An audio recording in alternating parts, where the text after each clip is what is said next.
हिजाब बैन पर आ गया सुप्रीम फैसला। सुप्रीम कोर्ट के दोनों जजों की राय क्यों बटी?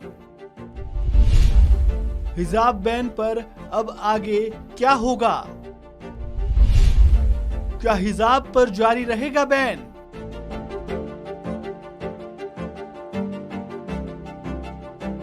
कर्नाटक में शिक्षण संस्थानों में हिजाब बैन के खिलाफ याचिकाओं पर सुप्रीम कोर्ट का फैसला आ गया है। जस्टिस हेमंत गुप्ता और सुधांशु धूलिया की बेंच ने मामले में सुनवाई की थी। इसी पर वीरवार को सुप्रीम कोर्ट में दोनों जजों ने अपना फैसला सुनाया। इस मामले में सुप्रीम कोर्ट के फैसले का सभी को इंतजार था।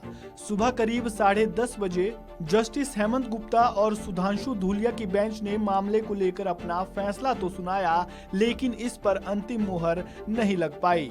मामले पर सुप्रीम कोर्ट के दोनों जजों की राय अलग अलग थी, जिसके चलते मामला बड़ी बेंच को भेजा गया। यानी अब 3 जजों की बेंच मामले की सुनवाई करेगी। दोनों जजों ने मामले को लेकर अलग अलग फैसला सुनाया। जस्टिस हेमंत गुप्ता ने हिजाब बैन के खिलाफ दायर याचिकाओं को खारिज कर दिया, यानी हिजाब पर प्रतिबंध को सही माना। वहीं जस्टिस सुधांशु धूलिया ने कर्नाटक हाईकोर्ट के बैन जारी रखने के आदेश को रद्द कर दिया। जस्टिस सुधांशु धूलिया ने कहा कि हिजाब पहनना पसंद का मामला है। उन्होंने कहा कि लड़कियों की शिक्षा बहुत अहम है, खासकर ग्रामीण क्षेत्रों में।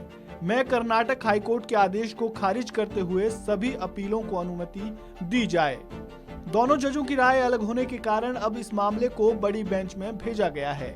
यानी अब इस मामले में 3 जजों की बेंच सुनवाई करेगी। मामले में दोनों जजों की राय अलग अलग है। ऐसे में अभी हाईकोर्ट का फैसला लागू रहेगा। अब हाईकोर्ट का फैसला तब तक जारी रहेगा जब तक किसी बड़े बेंच का फैसला नहीं आ जाता। यानी अभी हिजाब पर बैन जारी रहेगा। ये मामला कर्नाटक के स्कूल कॉलेज में ड्रेस कोड के पालन से जुड़ा है।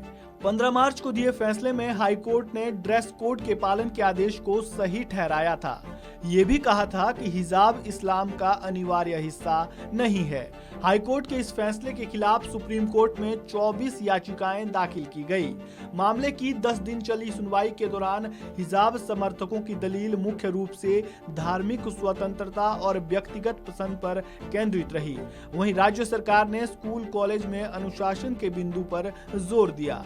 हिजाब का समर्थन कर रहे याचिकाकर्ताओं का मानना था कि लड़कियां यूनिफॉर्म के रंग का स्कार्फ अपने सर पर रखती है तो इससे किसी दूसरे छात्र का कोई अधिकार प्रभावित नहीं होता है, इसीलिए रोक लगाने का आदेश गलत है। दरअसल ये मामला अक्टूबर 2021 से शुरू हुआ था, जब एक पीयू कॉलेज की कुछ छात्राओं ने हिजाब पहनने की मांग शुरू की। इसके बाद मामला दब गया, लेकिन 31 दिसंबर 2021 को उडुपी के सरकारी पीयू कॉलेज में हिजाब पहनकर आई 6 छात्राओं को क्लास में आने से रोक दिया गया, जिसके बाद कॉलेज के बाहर प्रदर्शन शुरू हो गया और मामला सुर्खियों में आया। इसी दिन मामला हाईकोर्ट पहुंच गया था। देश भर में इसके समर्थन और विरोध में चर्चा होने लगी। हाईकोर्ट ने भी हिजाब पर रोक को सही ठहराया और मामला सुप्रीम कोर्ट पहुंचा। अब सुप्रीम कोर्ट में 3 जजों की बेंच मामले की सुनवाई करेगी। इस खबर में फिलहाल इतना ही। ताजा अपडेट के लिए आप बने रहें वन इंडिया हिंदी के साथ।